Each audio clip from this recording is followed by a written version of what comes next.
What's up? This is your girl, Chanel Loren. What's going on? It's DJ Dunn's son on the ones and twos. And you're listening to the Verve Sessions. This is weird, this mic.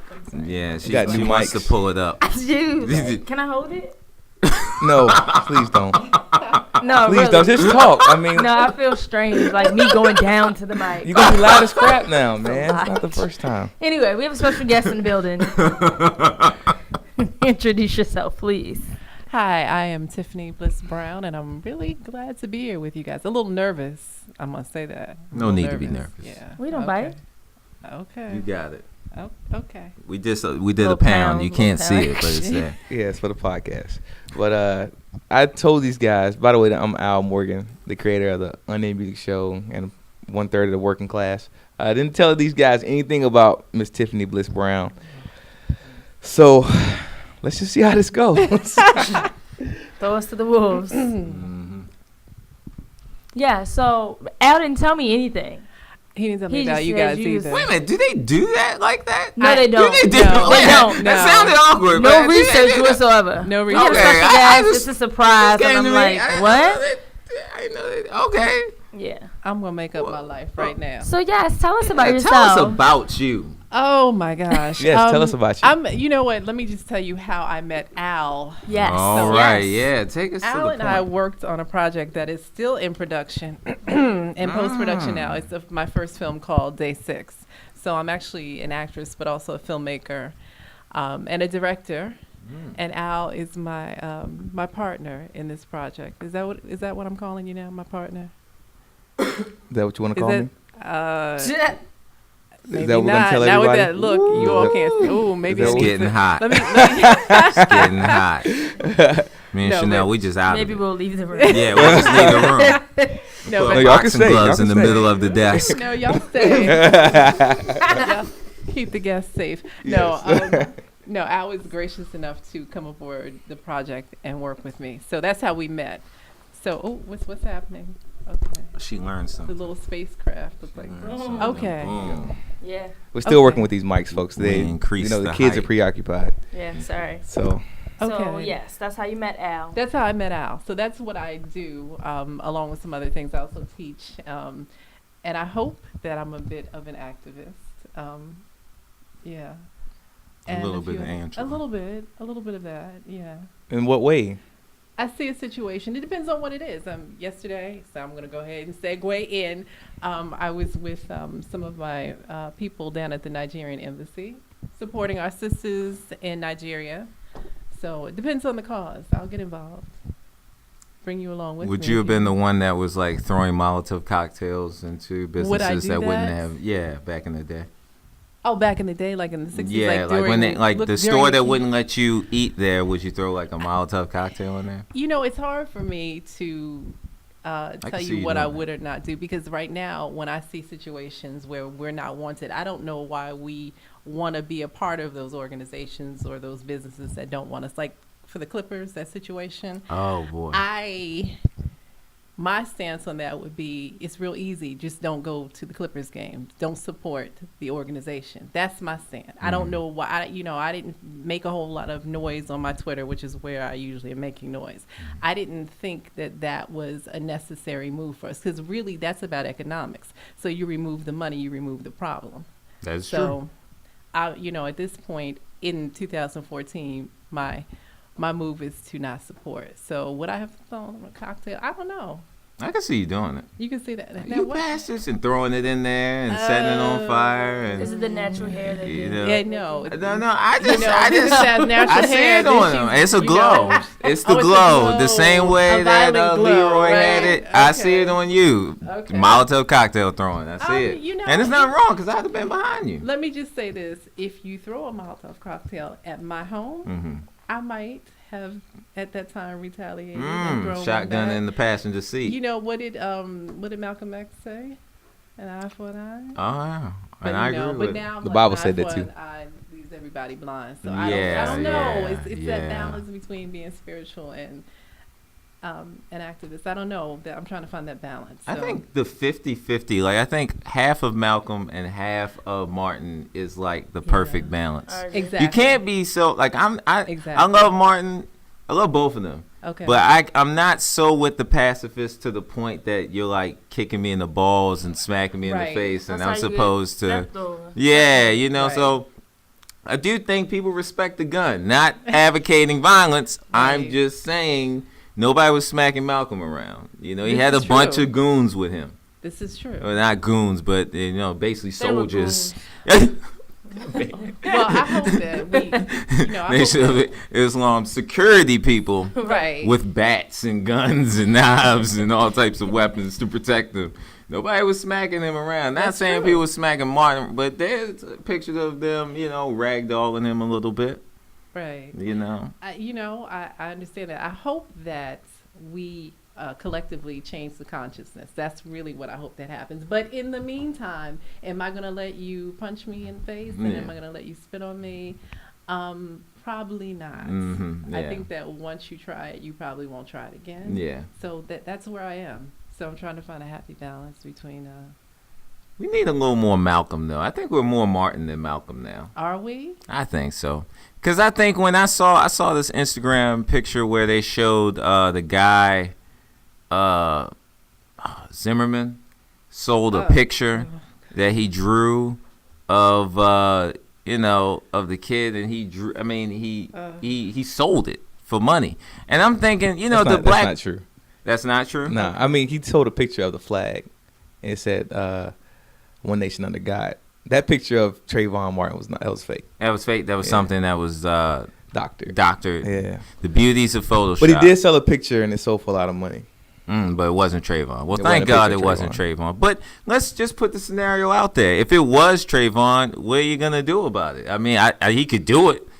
I mean, it's not the old days where there were consequences for doing stuff. Even the fact that he got off, back in the LA riots, like people knew, there was a reaction to something that happened of injustice. And I think, everybody was just like, wow, he got off. Whereas... back in the days, he couldn't have walked the streets. Like, He would have been assaulted. Somebody would have been glad to do that time for assaulting him. I'm actually surprised that there hasn't been vigilante justice against Zimmerman. And I'm not saying I'm advocating for that. But We're not advocating violence. I'm not advocating that, but I am shocked that it hasn't happened. But, Florida is a state that has, I think, has many black folks under control. Florida is a state where the laws do not welcome black folks and do not support black life. And I think the black people that live there know that. So I think in another state that could, I think if Zimmerman were in New York City, we'd be having a whole different conversation. Yeah. Brooklyn would rise up, I think. Right. Him having a gun would have got him like 5 years at least. Yeah. Yeah. And even if by chance he would have gotten off by the legal system, and I put that in quotes, I think that there would have been a brother or group of brothers that would have stood up and took action. I do. Well, I don't think that would have happened. We say New York, but I think California too. Really? Mm-hmm. I think he probably something would have happened to him if it was California. Yeah, they don't. California's real. They're big on that playing stuff. Where the riots were. But what does that mean? I mean, what does that bring to the table if we do take the side of vigilante justice on people that go through the system and they get off? I don't know. I just think that, again, with myself trying to balance spirituality and activism and justice, it's still just us in terms of what happens in the legal system. So it's hard to look at that continuously happening and not be angry and not sanction when someone is provoked and gets violent or takes action. It's hard. Right. It's hard not to do that. What does it say about us? It says that it could be saying that we're tired. It could be saying that we want changes. It could be saying a lot of things. Well, when does it get to the point where we look inward and say, what do we need to change about ourselves as a people? It's funny that you said that because I just had this conversation on Facebook with my cousin who was talking about NAACP, how she feels like they're an organization that just takes money from people, and whoever pays the most gets to say what they want to say in the NAACP. And I don't necessarily agree with that. I don't either. I think that as much as you may feel that the NAACP might not be for you, but for somebody. They're doing their job for somebody, and we do need that voice to speak up for that small minority of us. Well, I don't know why we think one organization is enough. Well, that's true. The other thing, That's it's true. one organization, and for the longest time, I know the NAACP had a hard time with membership, especially with younger folks. So how do you expect the old guard that has lived through civil rights and has fought to take on all of the work that we collectively need to be doing? Right, This younger generation. So that's part of the issue. And I also think with that too that we don't trust each other. So when we get to the grander scheme of there being an organization run by quote unquote black people, which I think is still a misconception because there's many white people in the NAACP too. Yeah. Okay. I just think we don't trust each other. So when it comes to an organization, we're not going to trust the organization like the NAACP. But I mean, it boils down to your upbringing. You know, like if you're not raised a certain way, you know, to be about peace, and I mean, you know, if you're raised in a household where it's like, you know, hit that person if they hit you back, clap back. You know, it's like the people are having babies younger and younger now. So I know my mother had me when she was 20, but I don't know if that's true though. 60s. Yeah. I don't know if that's think it true. has a lot to do. I mean, yeah, you can make a conscious decision when you're of a good age, but I think a lot of it has to do with parenting. Oh, absolutely. So lack of information in terms of how to negotiate Yeah, I mean, because past violence. we don't see organized Okay. groups. I mean, history books are omitting that type of stuff. Like if you ask my 13-year-old sister about, you know, riots and Martin Luther King, I asked her about like a whole bunch of Black history people, and she was like, "Who?" Well, you're saying she didn't know Martin Luther King? She didn't No, know she about knew his- Martin Luther King, Okay. but like how we know Martin Luther King and, you know, our Black history, she couldn't tell you who invented. I mean, this is just not what they're teaching in school. I don't remember when they ever. I went to a very white school, a very white system. So all I knew of Black history was Martin Luther King. That was about it. Certainly not Black history was Malcolm all X. throughout school for me, not just Okay. February. Okay. Yeah. Well, see, you had a better opportunity to understand Yeah. what's going on then. Well, I Okay. mean, kids now, I mean, it's social media, it's reality TV, it's just ignorance blasted on TV.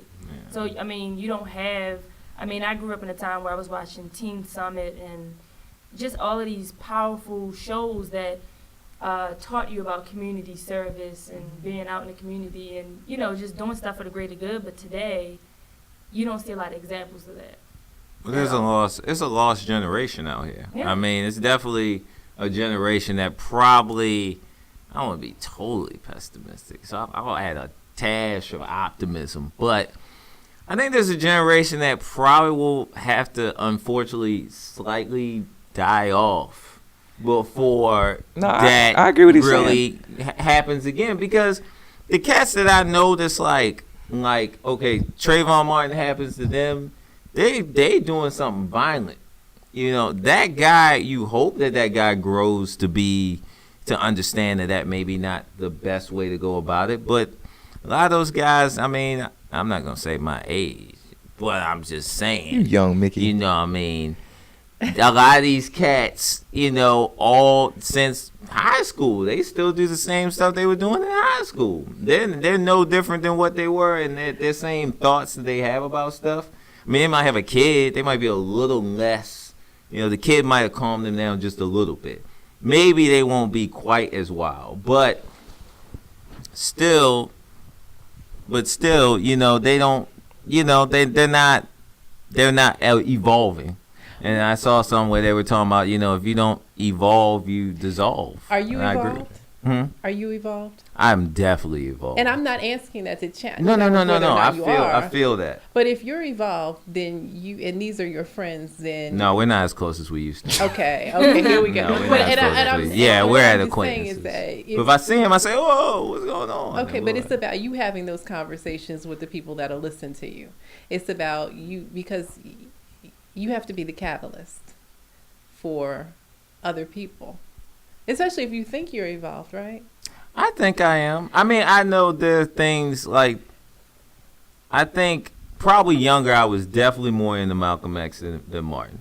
Definitely more into, and even like once I saw the movie, I mean, I'd read things about him, but once I saw the movie, it intrigued me even more. And then I saw the Martin movie, and comparing those two, I was kind of like, I agree with Martin more than I agree. I mean, I agree with Malcolm more than I agree with Martin, because I feel like even at the end of that movie where he may have became less violent, I think it was like he just turned it down just enough where it made more sense. Like, you can't shoot everybody. You can't create this thing where it's such segregation that there's no way to create some type of balance. So I think him coming back from Mecca, I think he's still the same guy, but he's not as extreme, because he understands the extreme will not, create any positives at all, so. But younger, I was definitely more on, like, you have to have extreme change for it to really change. But how does that apply to your life? The information. You're more Malcolm than Martin. Okay. So what does that mean? What does that mean in terms of how you function in your life? That's the questions that we have to ask ourselves. And that's the question that I have to answer myself every day. Like, how does this, like, if I see a situation, how am I going to respond to this and make it work so that it's a balance between what I think ideally is correct and what I think is the reality to get through this situation? So that's the question that I think we don't ask ourselves. And then it's easy for us to look at other folks not asking the question. But if we don't do it, if we are the first, if we don't take the steps, then we can't really expect much of anyone else. That's why I was there outside yesterday with at the embassy, because the question I had to answer myself was, what can I do? I'm not really informed on what's going on in Nigeria. I have to be very honest. I didn't know that the situation had been going on for years and years and years. But I know that when you take 200 people at one time, you are sending a message to the world that's saying, I feel powerful, I feel entitled, and I think these lives don't matter, because I believe you all don't think these lives don't matter. That's what that message was. Plus, I found it infuriating that in the few news reports that I saw, we, in terms of our value, we're not valued. And then when they do tell our stories, they want to put congenial words in, like, these girls were brides. Like, it's like the language that they use for Trayvon. Trayvon Martin was a thug. So we change the dynamics of the situation with the word. Right. Yeah. Right. And even with that wasn't really romanticizing Trayvon. That was making him the villain. For them, it was romanticizing the situation. Yeah. You are exactly right. So we got to even be careful about when we hear these news reports, what are they saying to us, and how does this apply to me, and what can I do about this? That's the question, I think, that none of us are asking. Even though all of us who think we're evolved, we don't ask ourselves enough, what are we going to do about this situation? Because no, we can't be fighting every day. We can't be, most of us are not going to be writing our senators every day. We're just not going to do it. We just don't have the time. But at some point, we got to do something. But what can people in the states do to help over in Nigeria? Well, there was no real public outcry until recently. So the first thing we had to do... Instagram is where I found out about it. Yeah. Okay. I told my grandmother stays watching the news, and she was like, I haven't heard a thing. Exactly. Yeah. I had to Google it in order for me to... And it wasn't something that popped up quickly either. Exactly. It was like, I had to do some digging. Exactly. Now, when your grandmothers that watch TV every day, all they do is sit in front of the 6 o'clock news, it's on. 10, exactly. 10 o'clock, just watch the news. Her and my mother were like, what? Exactly. That was the same situation. But they don't care. Are they going to go out there?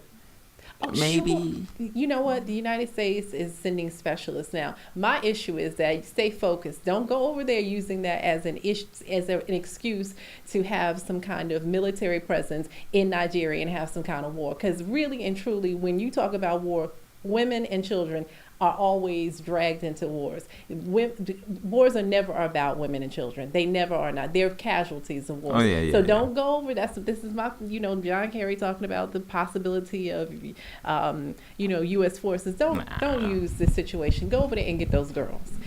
Go over there and do what you're supposed to do. That's my whole thing. Let us focus on the real issue. So I think it's up to us to talk about it, to be on Instagram, telling people to be on Twitter, to be on social media. That's the least we can do, if nothing else, because if we don't do it, who's going to do it? That would have gone unnoticed. Trayvon would have gone unnoticed. Oh yeah. Had we not gotten on it on social media. Now, like when we got it, it had been already done. You know, it had been a few weeks, like maybe in a month or so before it came up. Exactly. You know, so it's. I mean, and it's a lot of. I just feel like sometimes, like, I feel like sometimes some aggressive. Maybe not totally aggressive, but some aggressive measures make it where the guy, like, if Zimmerman knew that something's going to happen to me if I do this, because it's just the same way as, okay, there are crazy people that run around killing people. They do that, and they don't have the wherewithal to know, okay, I'm killing people randomly, whatever. They get arrested. Yeah, he's a sociopath. There's something wired in his brain for why he acts the way that he does. But there's not a guy that goes, oh, I hate that mailman, regular, normal person, and beats him even if he doesn't like him, because he knows there are consequences to him beating up the mailman. He's going to go to jail, and he doesn't want to go to jail. Sometimes emotions might drive him to do that. But on a normal day, he might hate the mailman, but he's not going to beat up the mailman because of consequences. I really feel like Zimmerman knew, to some degree, he's in a state, like you said, that is very cool with people having guns. And stand your ground is basically just a way to kill somebody and get away with it. Well, I actually think that he thought that he was doing a good thing. Like, I thought he felt like he was a vigilante. Do you really believe that? I do, wholeheartedly. I honestly think. Wow. You really? Are we listening? Are you listening to what I'm saying? I'm saying I'm just shocked. I think Zimmerman. Why are you shocked? I think Zimmerman thought what he was doing was protecting the community by getting rid of the nigga. Pretty much, absolutely. But I'm not saying that. I'm just saying his mental. I thought he saw this guy's about to steal from somebody. I'm gonna go. Okay. You really think that he actually thought that Trayvon was going to steal? I just want to be clear on what you're saying. Absolutely. I think he was scared. I think he was looking for a fight. Yeah. And I think he was looking for the opportunity to kill, and he found it. I think that's what Zimmerman was doing. And like you said, sir, he knew that he was in a state that would sanction his behavior. I do not believe for 2 seconds George Zimmerman thought that Trayvon was going to steal anything, or he had any fear about him. I don't think he had a gun. Nah, I do think he was afraid. No, I don't think because it started off as a fight. Well, from what they say, it starts off as a fight. Now, when he turns him over and he starts beating his face in, that's when he pulls the gun. I'm not saying, but I think the whole while that I think, like, him wanting to become a cop, him wanting to be that vigilante guy, there's still a fear there. Because for him to pull the gun after he's fighting the guy, he's afraid that he's going to get his butt whooped, which from the pictures it looks like the boy was winning. And I think he was afraid, not saying that, I'm saying that George Zimmerman didn't look beat up. Well, the back of his head and his stuff like that. Not beat up, but you know. It's a minor cut, and if you any place you cut yourself on your I'm not head, saying he he's going to really, bleed but profusely. I think in the middle of that melee between him and that guy, I think he was afraid. I think he was once afraid. He started the fight, and once he engaged, I don't think he thought once he tried to Trayvon intimidate Trayvon. Yeah, I don't think he thought. I think he thought he was going to do the big man move. Like a lot of people, when they have somebody that comes through like that, they'll respond with, all right, I'm going to go the other way, or blah, blah, blah, blah. But some of these young kids, when they see a guy and they know he's not real police, they're going to go, wait a minute, you can't just tell me. But, exactly. Yeah, mall security gets it all the time. Yo, move your car. You're not a real cop. Forget you. You know what I'm saying? And then it escalates because now this guy feels like, oh, you're disrespecting me and you're making me feel like a fool. Some of them cops are like, man, this ain't above, I'm not getting paid to go through all that. But that's not about fear. I mean, it's about fear on a different level, but that's not, he was insulted is what you're saying. It's more entitlement. It's more that he felt entitlement. Exactly. To the situation. He felt entitled. To do what? He felt, it's he white felt entitlement. White entitlement. I'm white and I'm telling you I am the authority figure and you will respect me whether I'm a toy cop or not. That kind of attitude is what Zimmerman had. That's entitlement. Because I think it's entitlement, especially when the person that was the dispatcher said. Well, I think the dispatcher. I don't know if that's true, but said no. We'll send somebody out there. Stay where you are. He wanted to kill and be the hero. Right. I don't know if he. I don't know if he want. I can't go that far. I can't. That's give. I don't think Zimmerman wanted to kill him. I think that was what happened. I don't think it was premeditated to shoot him. Oh, wow. I do think he got scared. Someone I don't in the know. middle of getting his ass sorry. beat. He got scared. The women I think against the men. Yeah. No, I don't Once think he starts getting his, and he gave me the nod. Once you start getting his ass beat. But you're talking about a person who got out of his car with. Oh my God! I got to keep. I know. And approached him. No, we haven't. We discussing, exchanging ideas. This is someone who got out of his car with a gun after being told to wait and say he wasn't observing any behavior that was out of the ordinary. Oh no, not at all. So what in the world could he have gotten out of his car for except to start a fight with the intention of killing? You got killing. You got out. I don't think he had intention to kill. I don't agree with that. I think he had intention. I think he wanted to be the hero, and I thought he probably thought, my community's gonna love me after. Like a gun. No, I think he's seen a lot of guys come through that neighborhood. I'm with Mick on this. I think that he saw that he was getting beat up, and Trayvon was on the phone. He was on the phone talking to his friend. What in the world are we talking about here? This kid was walking on the phone talking. But he's being trailed. But we're talking about Zimmerman's intention. You see somebody walking on the phone, and you approach them with a gun. You mean to tell me you don't believe that this person had an intention to kill? I don't think he had intention to kill. I don't think he had intention to kill. I think the only reason I'm going to say, hear me out. The only reason I say that is because I think, now we're saying a lot of stuff because we don't know exactly what happened. So let's allegedly. Well, based on what was brought out in court. Yeah, but based was brought out in court, because until you know how that scenario started, you don't know if he pulled it out first and he looked at the gun. This is what played in my mind looking at the situation. I thought, and I'm just thinking, this could not be true. I'm thinking from what the girl said, he's walking. He notices, and you can feel when someone's trailing you. I mean, most people, if you're aware of your surroundings, or you can feel when somebody's trailing you.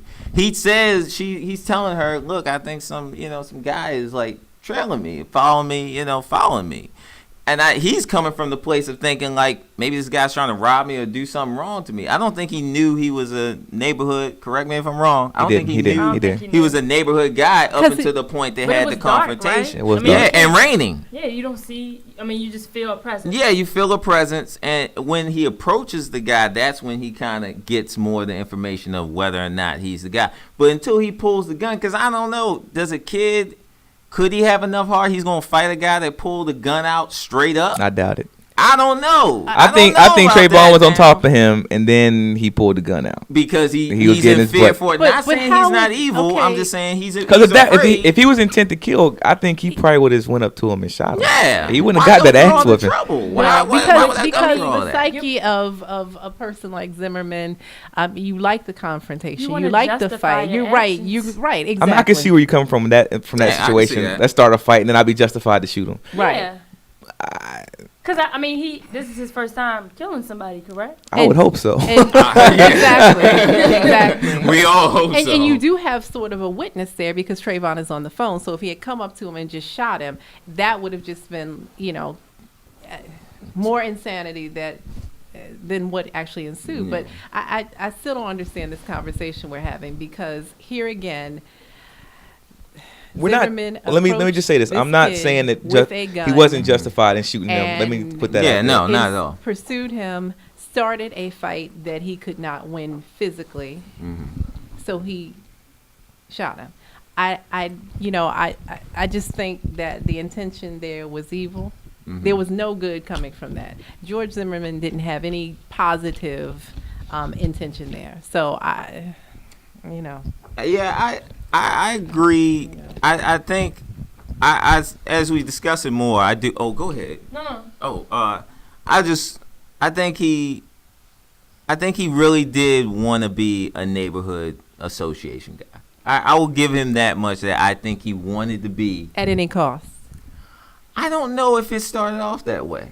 I don't know, and I'm not trying to make him out to be a good guy. I really think guys would come in his neighborhood. First of all, we have to establish the fact that some of these people that are coming from some of these neighborhoods or suburbia and these areas in which they don't feel comfortable with African Americans or Latino or people of Hispanic descent coming through Hispanic. their neighborhood. Let's be clear about I know that. that's the weird part about it, but they feel uncomfortable. They are afraid of us still, and I think that he felt like he was doing something good in the beginning of what he was doing. I really don't think he got out of his joint and looked and said, because for all of that, you just pull the gun and shoot the guy. There's no need to really go through all of that. Again, you what you're saying is that if his intention was to kill, that it would have been easier for him to just go. But I think in the mind of a vigilante like Zimmerman, because that's exactly, and that doesn't even really fit, because a vigilante is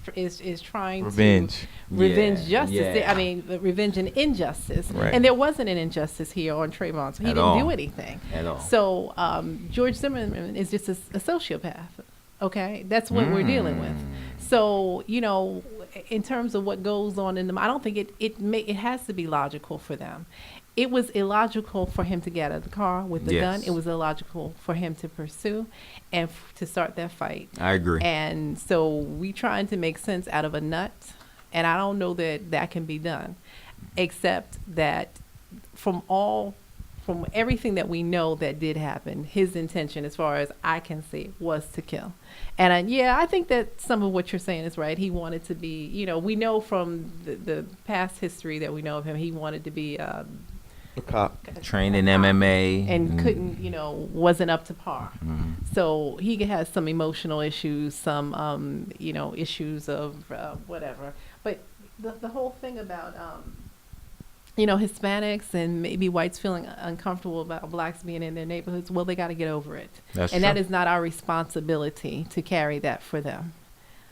We live in a country where there are plenty of African American people, plenty of Hispanic people, but lots of black and brown people, and some of those Hispanics are black. So it is not our duty to make folks feel comfortable. We have been doing that for years, trying to make people feel comfortable. And it is time for people to take responsibility for their own racial prejudices and discomforts and fears. And so that was not Trayvon's duty, and nor is it any other black person's duty to try to make white people comfortable.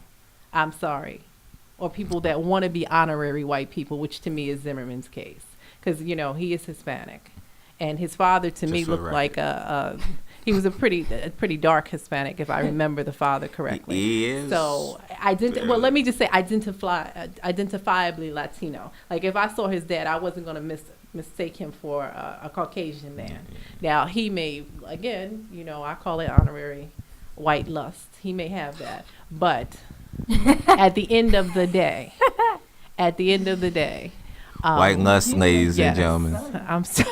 I mean, White let's lust. I just want to interject. We started out on, for those of you that are listening, we started out heavy, and I kind of want to turn the table. Okay. And to interview you. Oh, okay. On the lighter note. Okay. Okay. It got real pro-black in here for a second. I was like, yikes. But yes, because Al did not tell us your occupation, your hobbies, your interests, walks in the parks. You mentioned film and directing and things of that nature. Yes. Can you share some of your works with us? Well, actually, the film that Al and I did together is my first film. Okay. And to be quite honest, I'm so proud. my story is really a story about getting out of your own way. Really, I need a word. Well, go ahead. Let me just say, I wrote that story on a weekend where I was supposed to go to. Okay, I'm gonna get this wrong. Is it CIAA, that whole basketball? CIAA. Okay. Shout out to the Winston State University Rams. CIAA football champions 2013. All right, go ahead. I was supposed to go was it 2011, right? We did that. 2011. Okay. That's how long ago it was. Oh, And right. We're still in post. We're still in post. process. We're still in post. And let me tell you, the only reason why I don't feel bad about that is that we did this with no budget. Okay. Al was very gracious. Zero budget. Yes, very gracious to come, and he didn't know me prior to working on my project. So I had to get interviewed, by the way. Yes, That okay. good okay. Let's not toot his horn. No, that's not. Oh no, I want to toot his horn because I think that there's something. Oh, yes, really- I'm going to toot this one. My partner. What do you expect? Oh boy, okay. Al's horn's been tooted. That's right. I'm tooting that horn. That's Oh. right. I have no shame about it either. That's Toot, right. toot. So, what happened was I was supposed that weekend, that's how I reference it. I was supposed to actually go away that weekend with my cousin who had everything set up for us. I don't know how she did it. Hotel, transportation, everything was set up. But I had a film partner at the time who we won't talk about. But we had talked about doing a film. And I really thought that I was going to do a documentary first. My interest was really doing a film on African American men and women, the relationships, the gaps in our relationships. But that is so big. That is so expansive. I had narrowed that down. So we had talked about doing films together, just, had talked about ideas. And if I don't know if people are writers, then they can understand this, but characters started talking to me in my head. I was having these moments of just hearing, not really hearing, not in a schizophrenic kind of way, everyone, but in this way, I had these storylines starting to happen, these characters starting to introduce themselves. And for some reason, I knew that weekend that I was supposed to go away, that it was time for me to sit down and write. And so I canceled my weekend with my cousin. I actually canceled with her on Wednesday night. It was like really late at night. I told her I couldn't go. And she was really understanding about it. I was surprised. I was expecting her to be like really furious All because this everything. money I spent Exactly. going down Well, the drain. we were spending somebody else's money, but that's a whole nother story. Oh, well then, hello. Balling. So I canceled with her. So Thursday came, nothing happened. Friday came, nothing happened. Saturday came, and I'm thinking, oh Lord, You I should've have just just gone. blown it. I have Yeah. blown a weekend, and maybe I'm a little schizophrenic because nothing's happening. So I sit down and I watch Saturday Night Live, and as soon as that show went off, I went to my computer and I started writing. And Monday morning, I woke up and I had a script. And it was supposed to be a short. It was only 20 pages. So I'm thinking, oh, this is a cute short, and this is gonna work, and this is fun. And I called an ex of mine, and I said to him, because he had a friend who taught at Morgan. Eric Dodson. Oh, okay. Shout out to Eric Dodson. Okay, I didn't know if I should say his name on air, but okay. Shout out to Eric Dodson. He was friends with an ex of mine, and I called my ex and I said, I need you to call your friend Eric, and I need you to tell him that I have a script and I want to make this script into a film. And I knew about a film. There was a film contest that I saw that I was like, I got to enter. That was 3 weeks away. So I have a script. I've never done this before. I have no money, and I'm calling my ex to get his friend to help me, and I don't have any Bold money of to pay. you. Yeah, bold of me. But I Going hard. I was going hard, but it's one of those things that's not my usual MO, because my usual MO is that you need some money, you haven't seen this guy Eric in years, and you don't really feel like calling your ex to get him involved in this because you don't want to have it. Yeah, I don't. The questions about what are you doing? So the question was, Tiffany, are you serious? And I'm like, I'm serious. Can you just make the call for me? So he said, no, I'm not going to make the call.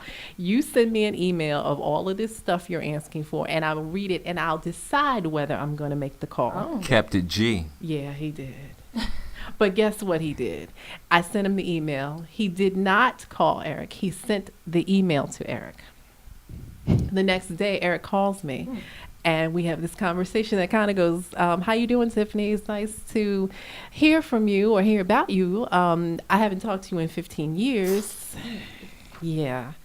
I don't think it was 15 years. I think he was over-exaggerating. But anyway, so, okay. So fast forward, Eric says to me, he says, you don't have a budget, and I don't really know who's going to take this project on, but I'll ask around. So he calls me back, and he says, meet me in my office on Thursday. I said, okay. I'm thinking he's going to do the project. Yeah. You're optimistic. Yeah, I'm optimistic. So when I get to his office, there is Al and another guy. Another guy was there. No. It was Al and another guy named Al. 2 owls? 2 owls. It's 2 owls. Weird. So I'm thinking, okay, what's going to happen here? So they made me do my 30-second elevator pitch, talked about the film. And I can talk about the film a little bit. The film really is about, just to let you guys know, it's about a man, an African-American man, transitioning from one kind of love to another kind of love in the midst of a tragedy. My real intention was just to show a snippet of a black man in a holistic way, because I think that when we see black men on film, they're very much stereotyped, and we just get to see them in bits and pieces, and we don't see a lot of their humanity. So that's what the intention of the film was, or is, actually. So anyway, I do my speech, and then I think the room was silent for a minute, and then it was like, and then each owl told me about themselves. So they each tell me about themselves, and then I'm like, okay, what happens now? And Eric says, you get to pick. Wow. So you got to choose what owl you could take. Yeah. Right. That's exactly which owl would win. And let me tell you why I picked this owl. Is that yeah, I'm tuning because he just that's the second time the horn's been hit. I just want to let everybody know there was 2 horns hit. This is the second time the horn's been hit. Cheesing and he's red. Oh man, he's ear to ear. I wish we had a webcam. The waffle was getting red. Please carry on. Let me just sip this tea for a minute. Catch up on the waffle. Okay, and I actually, let me tell you, that is it. You are blushing. You are blushing. It's getting powerful, ladies and gentlemen. I wish y'all could see. Oh, okay. I chose this owl really because he had just had something. There was something in his vibe, in his energy that was just, it was just right. Like and not to, I hope the other owl's not listening. He's not. But continue. You just never know. But the other owl was, he was different. He was, I don't know what it was. He was a little just stoic. Didn't connect to you. He was a little, yeah. Okay, that's a better one. Yeah, thank you for saving me. It's all about Thank you. Hey, we in it. Right. It's all about It was chemistry. just a really good chemistry with this owl, and so I went with this owl, and I don't regret it at all. I made the right decision because it was a really good working situation, and they rushed for me. They rushed. They did everything that I asked them to do. I could not have asked more of Al and his crew. In fact, it was the project is really, it looks better than I expected. And of course, with me not having any previous experience, I just had heart. I was makeup person. I was director, writer, caterer. I did a lot of cooking. She can cook. Wait a minute. Hold up. She can cook. Hold up. Yeah. She can really cook. So you get down in the kitchen? Wait a minute. I'm talking like shoes off. Shoes off. Like she's a earrings gourmet, off. like a gourmet cook. She's really can good. cook. Yeah. I felt You that can was put your foot in that food. I hats. put all kinds of stuff in it if you want to know, if we have to. Yes. When's the potluck? I'm with it. I mean, yeah. I mean, I You see figured that how was fat I am. I love food. Right. okay. And that was the least I could do. I figured, I had these wonderful people, and I had wonderful actors too. I had wonderful actors that came and were part of my process. By that following week, just to let you guys know, I was having my first table read with my actors. So I wrote it on a Monday. That following Monday, I had actors sitting in. We had a location. When I tell you, when you get out of your own way, here I go. The universe opens up for you. There's no way in the world, if I had done this in my head like I usually do things, this would have happened. I just did not stop. I don't know where that energy came from. I have not been able to tap back into it like I did for this project. But during that time, actors came, the perfect actors came. Actually, the first reading was horrible. The first table read was terrible. I had actors who were really had great intentions, but they weren't in the right roles. And I learned, my first time I learned that one actor can change the whole makeup of a film. One actor in the wrong place. So the following day, actually after my first table read, an actor hit me up. out of the blue, he had seen the posting I put up for actors, and it was kind of after the fact. And he sent me a note saying, I know it's late, and I know that your casting is done, but I'd like to read for your film. And so I sent him the sides, and his name is Darren Stewart. By the way, you're going to hear that name, so I'm going to tell you now. He sent me the email, and I hit him back with the sides. He recorded on his iPhone, sent me the his audition, Technology. and he changed technology. It changed the whole makeup of the film, and I moved actors around, and we had the perfect cast, and we started filming. What was it? That following. It's been so long ago. I don't know. Oh, that is a little. Is that a dig? That's a little dig. After she Well, tooted your horn after I twice? tooted. No, but see, let me so before we vicious. no That's before a we little even dig No, because no. you know, I have to take.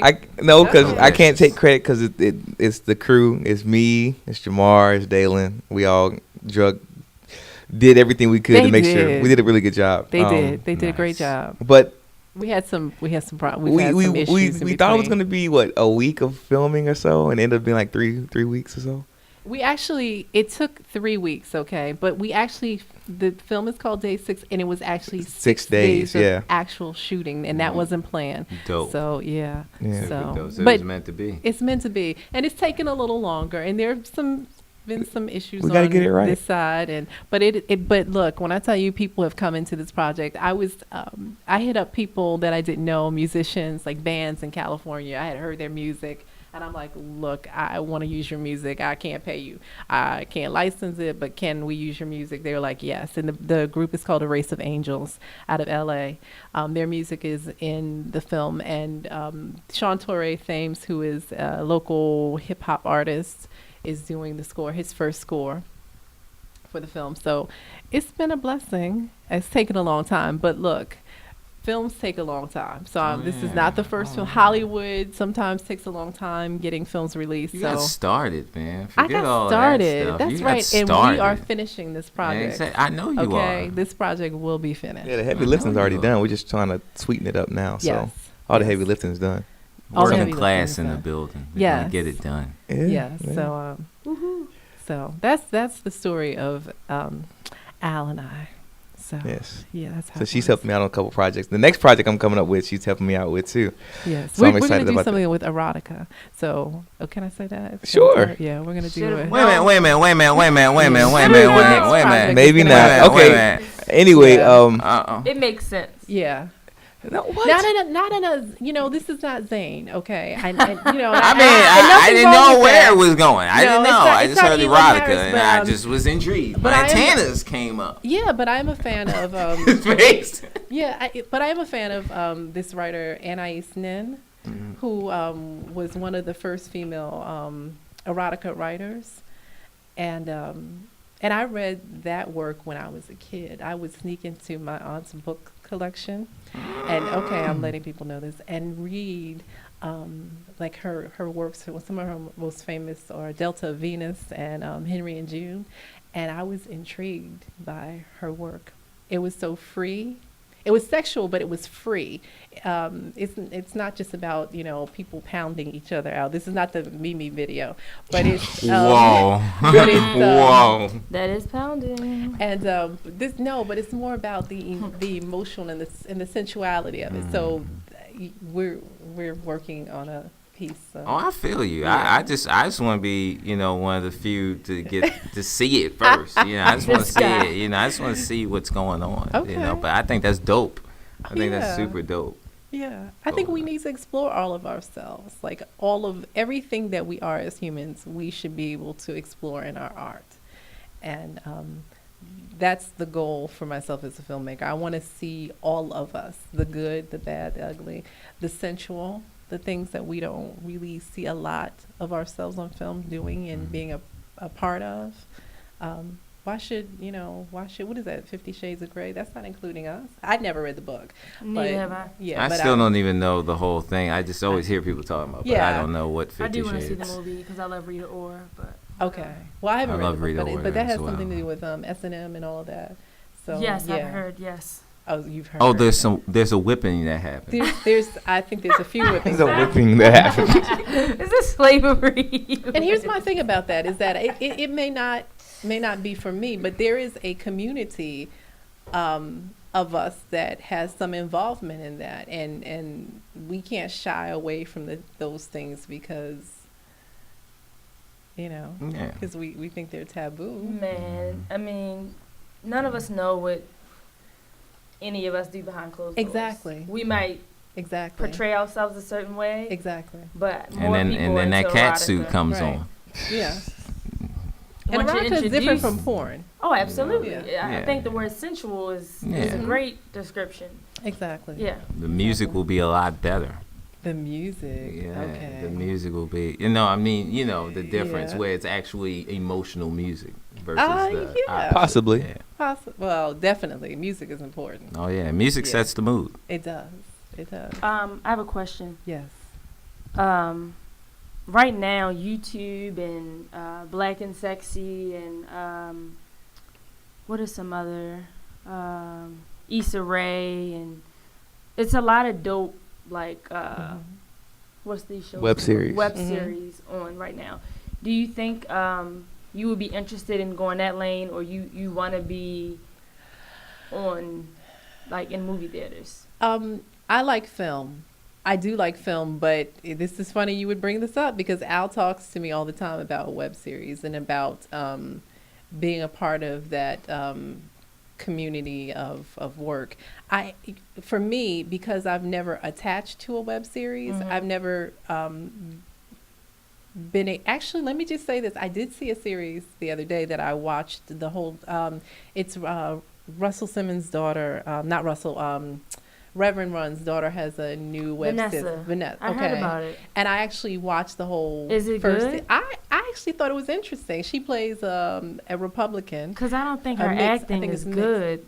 But oh, okay. I'm not even going to touch that. But I thought it was for this particular role. Yeah. I thought she did a good I've seen job. a couple bootleg movies she's been in, and I'm like, okay. Oh, Vanessa. I have to say. But I saw her talk about it on Instagram, but now that you say it, I'll check it out. Yeah. So that was one that I actually watched all of the first season or first whatever.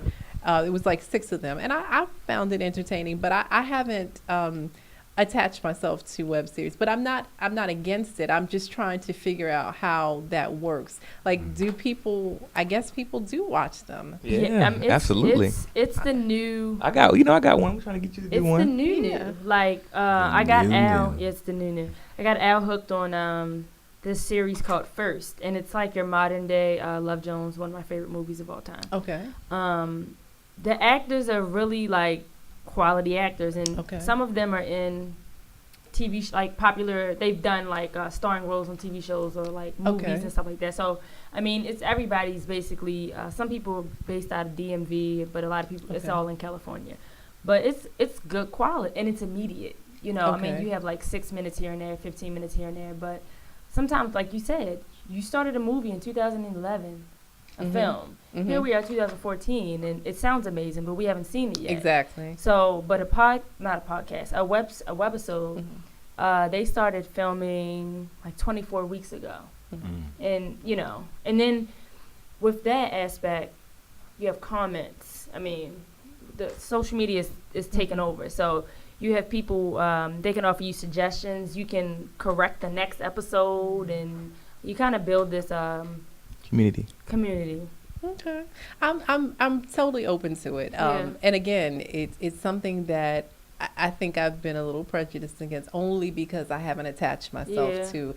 I mean, it was even hard for me to watch to get in with a show that I love, which is actually not considered. I guess it is a web series though. House of Cards. It is a web. It's on web. I'm trying to get into that. Everybody loved it. tells me about it, I'm but trying to. Netflix. I loved it. I gotta sit down. That's really. It's something about, I think psychologically, for me, about watching something on the computer that I just, and going back to, it's like, like you tell me about Scandal, Thursday night, I know where I got to be, at 10 o'clock. Absolutely. Whereas I think because there's so much allowance with a web series, I could just pull that up anytime. No, that's true. That might be what it is. Yeah.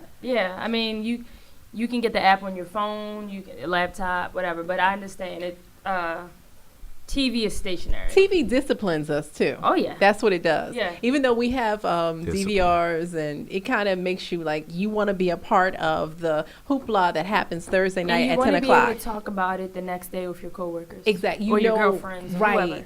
They're gonna. They call Everybody's it the water cooler moments. Exactly. Yeah. And we're So like they're really congregating, together but separately at 10 o'clock on Thursday. When people watch House of Cards and these the Orange is the New Black. Hold on. Speaking of, let me just shout out Miss Tiffany because she can be seen on Veep if you watch very closely. Oh. She can be seen on Veep. Oh, wow. I've heard. If you have Wow. if you don't have HBO, Veep is a show about the vice president, female vice president. It's based That's out of. funny. It's shot a lot of it's shot in Baltimore, shot in DC, It is shot. Nice. and she can be seen on Veep. Not Power Julia. moves. Power moves. Root. Yeah. Yes. That show. Yeah. Yeah, they shot a bunch of it in Harbor East. Mm-hmm. Uh-huh. Yeah. And you know what's funny is that I did background work on me, but what's so funny about that is that, people were calling me like once those episodes aired, like, oh my God, I saw you on V. I haven't seen it. She's a celebrity. Hey, Al. I saw it. She's a celebrity. But it's funny because people were calling me about that show. So it was just, I was just kind of there. But obviously I got a lot of Little extra. FaceTime because A few more Twitter followers. I had right. Oh gosh, A couple funny. hundreds. But you know what? I do a lot of what I do now. If you were looking for me, I do a lot of. I work in the medical industry a lot, doing a lot of industrials and training films. And as an actress, that's really consistently. So I even teach med students physical exam practice. So, acting can take you a lot of different places. So if you were in the medical community, you see me all the time because I am the training diva on film for Little Grey's Anatomy situation. a little Grey's Anatomy situation. Top shotter. Yeah, so that's funny. But as an actor, if you live in this area, Which is the DMV, by the way. which is the DMV, work is coming through here, and we're hoping to keep it. There's a lot of politics behind, and we're not even going to get into that. But yeah, there's a lot of politics about what comes through here, and we're hoping that it opens up some for us. But in the meantime, I am a filmmaker and Caterer.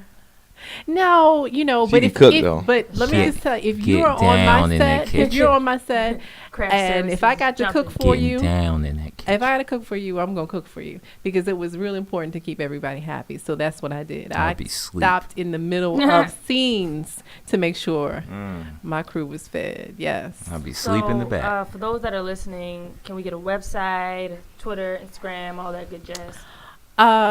Okay. What do you have?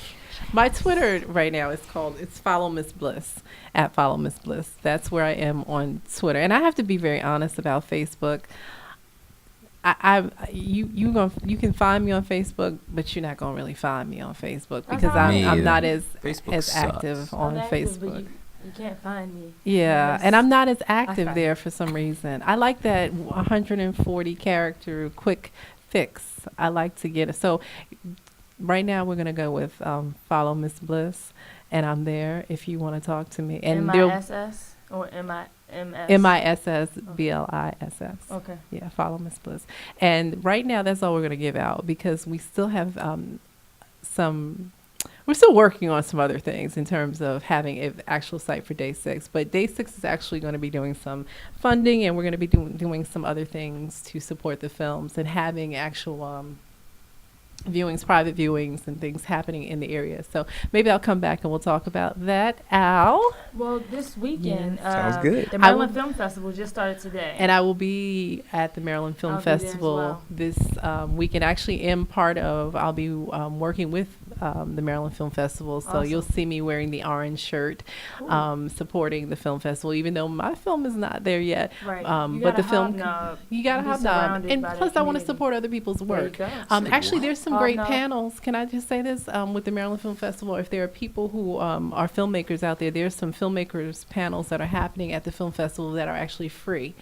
So I advise filmmakers to come out there. There's one on how to do sound for your film, which is very important. Free. free. Did And y'all they're hear that? free. There's one on Free? minorities in Free? film, and I will be there at that one. I'm supporting that. So there are several. If you go on to the Maryland Film Festival website, there's a lot of information, but they're free. And there's one that emphasizes Priceless. on Sunday women in film. So it's a lot going on there in terms of information for filmmakers. I go every year. Really? We love that. It's amazing. Like go I every get the year. emails, and it's right in my hood, in Mount Vernon. Are you a member? You would think I was a member because I get the emails. Oh, we want to change that. We want to make you a member. Yeah, so I need to become a member. But I saw Yeah. Love, the movie with Common, like 2 years It's a before it was actually great released. film. And they had like the little boy. They had some of the actors and the director. It's awesome. Great like, film. it's Sheldon Candace. Is it Yes. Candace? Yeah, Sheldon Uh-huh. Candace. That's a great film. Yeah. Great film. And I want to shout, because I think it's important that we support films. There's another film that you have to see. You can order it through Amazon. It's called Home. And the actor's name, I'm going to mess it up, so I'm not going to say it. He's an African actor who was actually part of a series on USA. He was a recurring character on Graceland, which is a USA show. His name is Gimbeke. I think that is his first name. Forgive me for not saying it right. The film is called Home, but it's about mental illness. Okay. And a brother's struggle with mental illness, which In is the a black great community? in the black community. Is an African American brother struggling with mental illness. It's a great film, and I just think that we need to make sure that we're seeing these independent films, and also everybody. If you're a filmmaker or if you like great films, you gotta be a part of a firm, which is a whole movement, African American film distribution movement, which Ava DuVernay, who is a great film director, African American film director who started this movement for distribution of films. Her films are feature films, every film that's been distributed through a firm, but it is an amazing organization. It's AFFRM. So we want to make sure that people are informed about these organizations and becoming a part of to support black film by black filmmakers or with black themes Black or filmmaker and all that. exactly, because it's about us doing it for ourselves. We can't wait. We can't keep complaining that we don't have work when we can create it, right? That's my motto. Yes, I'm trying to it do as much is. as I can. Exactly. Well, we got to close this thing out. already. Already, it's been. You're more than welcome to stay. I love. You know what? I really enjoy. I was nervous, but I really enjoyed you two. You killed it. Just conversation. Love you guys. Yeah. Y'all Super are killed it. great. Well, any parting words? Because we're going about to start this second episode. You're more than welcome to stay. This is more of a hot topics kind of thing for the second episode. If you want to get He into it, always has something interesting. go ahead, Mickey. To close up. No, that's how our guests do it. Oh, okay. Give us a word of inspiration, come real quick. on. A word of inspiration. Yes. You know what? Let me tell you this. The best inspiration I can give to you guys or anybody is get out of your own way. Right. That's all I can say is get out of your own way. I think that that is the biggest issue for most of us. We tell ourselves what we cannot do. Yep. We look for other people to affirm us. That is not necessary. You got a dream, figure it out, or just make one step, because I believe, whatever you believe in terms of God, universe, or however you identify it, it supports you, and it will. You just got to have that faith. So that's my advice. Get out of your own way. Go for That it. was a good gem. Best thing I heard all week. Ooh. God bless you. Thank Well, I mean, what better way to end it off? Oh, that's it. I just wanted you to say your name. Oh, so we could oh, close. oh, okay. What better way to end it off? This is done, son. This is your girl, Chanel Loren, and you have now been listening to the Verve Session.